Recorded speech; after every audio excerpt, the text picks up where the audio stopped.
नमस्कार मित्रों, मैं आपका होस्ट मयंक नरूका एक बार फिर नए वीडियो के साथ आया हूं। आप जानते ही हैं, भारत भूमि आंदोलनों का भूमि रही है। 1947 से पहले भी और 1947 के बाद भी, बिफोर इंडिपेंडेंस आफ्टर इंडिपेंडेंस में आंदोलन रहे हैं और आंदोलनों से ही हमको आज़ादी मिली। हालांकि उसमें काफ़ी कुछ सिपाहियों का मूवमेंट का भी, सिपाहियों की लड़ाइयों का भी एक बहुत बड़ा कंट्रीब्यूशन रहा है। वो अलग एक बहस का मुद्दा है। हम आज बात करते हैं आंदोलन। अभी थोड़े दिन पहले आप जानते हैं विद्यार्थियों का आंदोलन हुआ, जिसमें जंतर मंतर में खूब प्रेजेंटेशंस रही, खूब सारे लोग आए, भीड़ जमा हुई और बहुत सारे लोग, बच्चों ने आंदोलन किया अगेंस्ट जो पेपर लीकेज का जो प्रॉब्लम है। भारत में पेपर लीक होते रहते हैं। नीट का पेपर लीक हुआ और भी काफ़ी सारे पेपर लीक हुए, तो उन्होंने कहीं ना कहीं एश्योरेंस उनको चाहिए था कि ये पेपर लीक ना हो। वो एक आंदोलन था और आंदोलन किसी तरह से समाप्त हो गया है। एक नया एक्ट लागू हुआ है, विद्यार्थियों का एक्ट, जिसमें न्यू एजुकेशन बिल जो आने वाला है 2026, एक अमेंडमेंट है 2024 के बाद, जो मैंने आपको अपने कल वाले वीडियो में बताया था। उसके बाद एक नया आंदोलन, एक और आंदोलन जन्म ले रहा है धीरे धीरे। उसकी भी कहीं सुगबुगाहट सबके दिलों में है, सबके अंदर है। एक आक्रोश है कि भाई अगर रिजर्वेशन है तो रिजर्वेशन सही चीज़ है। रिजर्वेशन से किसी को मनाही नहीं है। पिछले 70-75 साल से, जब से इंडिपेंडेंस है, अगर हम बात करें तो 79 ईयर्स होते जा रहे हैं। तो पिछले 79 ईयर्स से 79 साल से रिजर्वेशन चल रहा है। और आर्टिकल्स कितने सारे कॉन्स्टिट्यूशंस हैं, कितने सारे आर्टिकल्स हैं कॉन्स्टिट्यूशन में जो ये बताते हैं कि कहीं ना कहीं जो दबे कुचले लोग हैं, जो इकोनॉमिकली बैकवर्ड हैं, जिनके साथ एक्सप्लॉयटेशन हुआ है, बहुत ज़्यादा उनके, जिनके साथ दुराचार हुआ है, उनको रिजर्वेशन मिलना चाहिए और रिजर्वेशन उनका अधिकार है। रिजर्वेशन कभी हटाया नहीं जा सकता। पर जिनके साथ शोषण हुआ है, दुराचार हुआ है, वो एक सीमित दायरे में रह गया है। वो उनको एक नाम दे दिया गया है SC STs। उसके बाद 27% reservation OBC, other backward classes, जिसमें बाकी जातियां भी आती हैं जनरल के अलावा, जो SC STs नहीं है, उनको भी इंक्लूड किया गया। और VP सिंह ने वो एक बिल पास कराया था और वहां से आरक्षण बढ़ गया। SC STs के अलावा OBCs के लिए भी हो गया है। उससे अगर आगे चलें तो अगर हम पाएंगे कि फिर आंदोलन हुए कि भाई रिजर्वेशन अब इकोनॉमिक बैकवर्ड क्लासेस के लिए भी होना चाहिए। इकोनॉमिक बैकवर्ड क्लासेस, जिसको EWS बोला जाता है। हालांकि गवर्नमेंट ने उसको, बीजेपी गवर्नमेंट ने आने के बाद उसमें एक बड़ा रेशियो 10% के करीब देना स्टार्ट किया, जो अभी सेंट्रल गवर्नमेंट में नहीं है। तो ये मुद्दा था। RHA जो है, RHA जो नया मूवमेंट जो जन्म ले रहा है, जो नया आंदोलन जन्म ले रहा है, वो यही कहता है कि रिजर्वेशन कास्ट बेस्ड नहीं होना चाहिए, आदमी की इकोनॉमी बेस्ड होना चाहिए, गरीबी के ऊपर, इलिटरेसी के ऊपर बेस्ड होना चाहिए, ना कि जातियों पर बेस्ड। क्योंकि जातिवाद को किसी न किसी तरीके से भारत से खत्म किया जा रहा है, जुडिशरी भी कोशिश कर रही है कि किसी तरह से कास्ट सिस्टम को खत्म कर दिया जाए। पर रिजर्वेशन होने के कारण कास्ट सिस्टम जा नहीं रहा है। पेपर्स पे तो खत्म होता जा रहा है, पर कास्ट सिस्टम जाएगा नहीं जब तक रिजर्वेशन खत्म नहीं होगा। रिजर्वेशन जब तक इकोनॉमी बेस्ड नहीं होगा। यही RHA का मेन मुद्दा है। और इससे बहुत सारे नए नए प्रॉब्लम्स भी आ रही हैं कि कहीं ना कहीं जो हमारा ब्रेन ड्रेन है, हमारे जो अच्छे दिमाग के लोग हैं, जो अच्छे स्टूडेंट्स हैं, वो कहीं ना कहीं विदेश में जा रहे हैं और वहां रिसर्च कर रहे हैं और उन देशों को अपना कंट्रीब्यूशन दे रहे हैं, उन देशों को अपनी सारी सेवाएं दे रहे हैं, जबकि वो पढ़ते भारत में हैं। तो यहां से ये शुरू होता है RHA। अब रिजर्वेशन हटाओ आंदोलन जो है, उसमें बेसिक चीजें क्या है? ये बेसिकली स्टार्ट हुआ इंटरनेट से, जिसको कहा जा सकता है इंटरनेट से स्टार्ट हुआ, और कहीं ना कहीं सोशल मीडिया पे भी ये छाता रहा और तरह तरह से रिपोर्ट्स, पॉलिटिकल डिबेट्स इसके बारे में होती रही।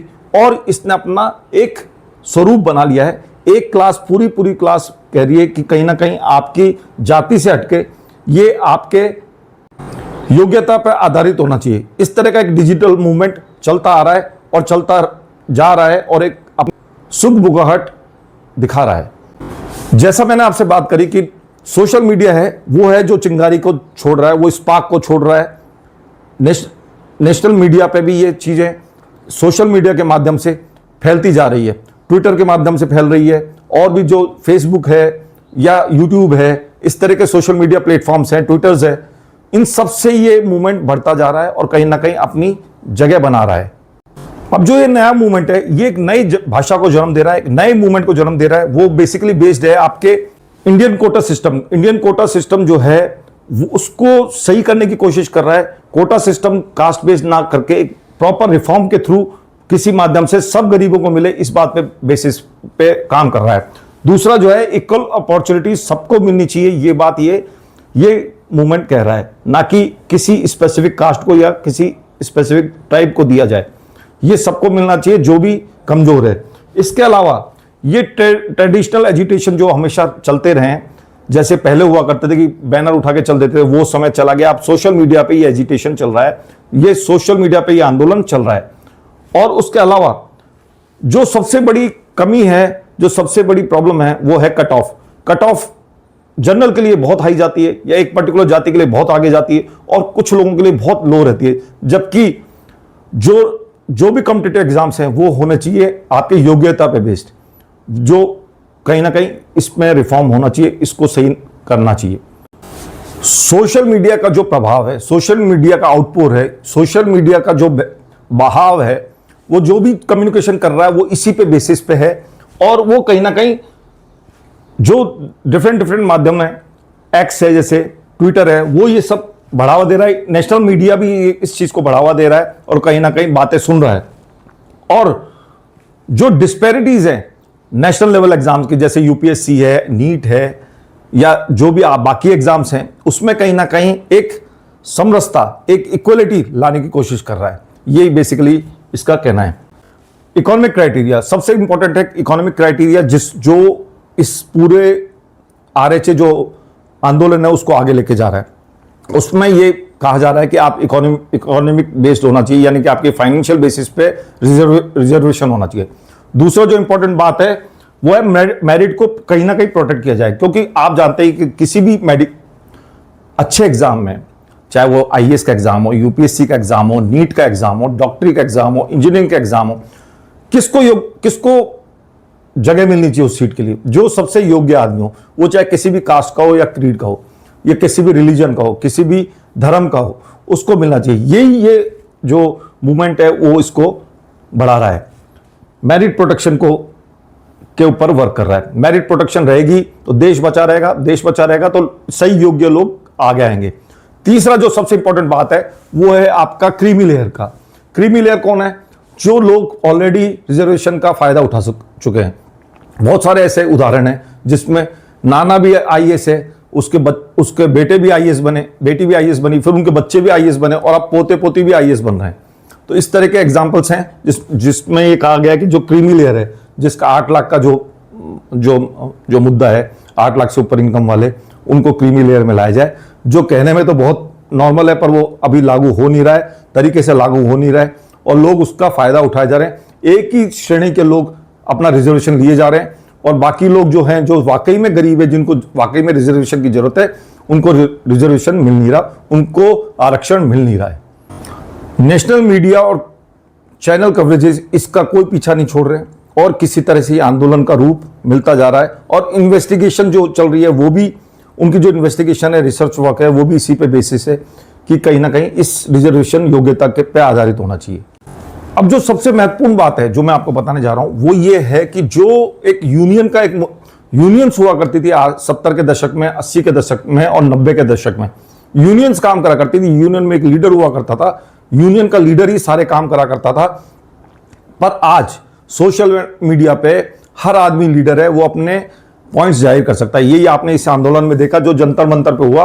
बच्चों ने अपने अपने मेमेज, अपने अपने जो बोर्ड्स वगैरह बनाए और उन्होंने अपना अपना मैसेज दिया। तो सोशल मीडिया जगह ले रहा है यूनियंस की और यूनियन लीडर्स की।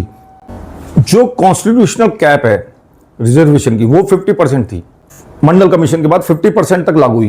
पर अब कई ऐसी स्टेट्स है जो 50% के ऊपर भी लेके जा रहे हैं, जो 60-70 तक पहुंच रहा है।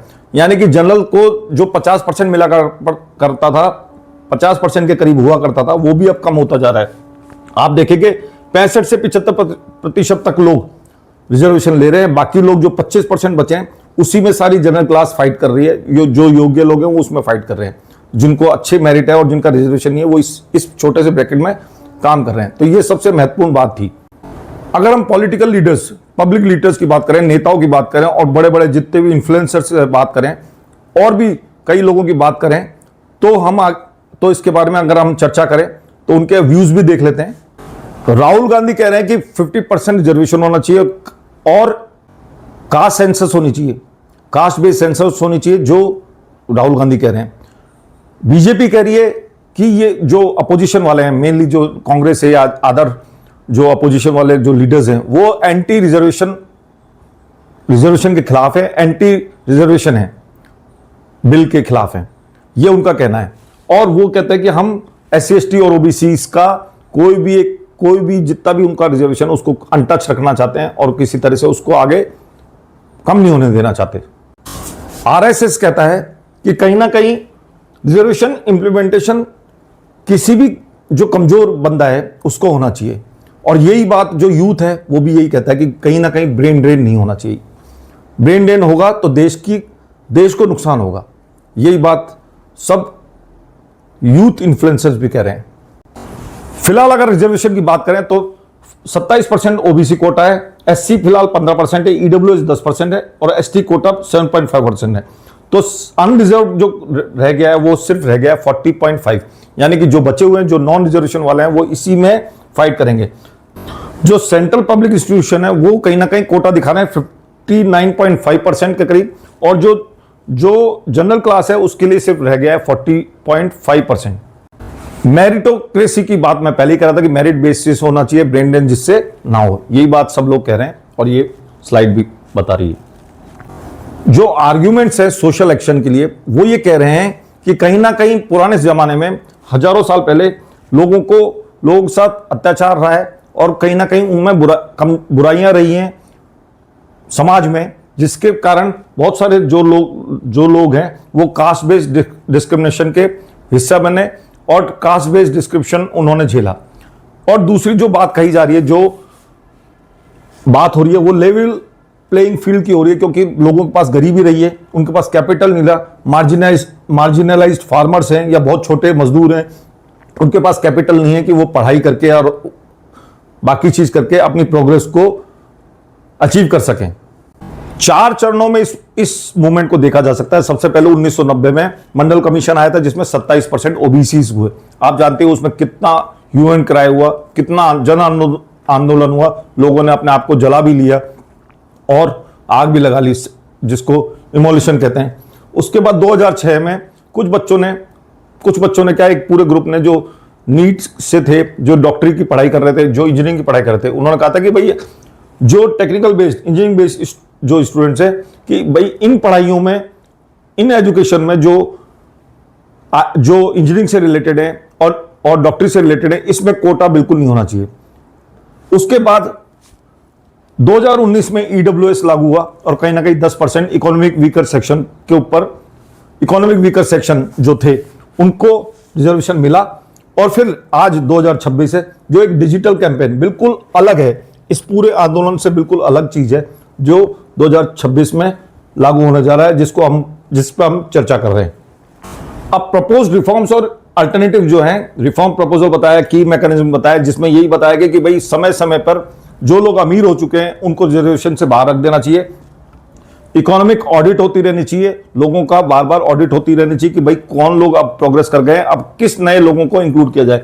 यही बात सारी कम्युनिटी अक्रॉस होना चाहिए, माने इसका माना है कि किसी स्पेसिफिक कास्ट पे बेस नहीं होना चाहिए। ये बेसिकली ये सब चीजें कहलाती है और ये एक मैकेनिज्म है, यही एक तरीका है जिसके माध्यम से आप कर सकते हैं। इकोनॉमिक ऑडिट होगी तो कुछ लोग उसमें से निकल जाएंगे और नए लोगों को उसमें शामिल किया जाएगा, जोड़ा जाएगा, इंक्लूड किया जाएगा। तो ये मेरे व्यूज थे। आपका क्या कहना है, आप क्या कहना चाहते हैं, उसके बारे में अपना कमेंट करना ना भूलें। मैं आपका होस्ट मयंक नरूका इसी तरह से वीडियोस बनाता रहता हूं। मेरे चैनल को लाइक करिए, सब्सक्राइब करिए और शेयर करिए।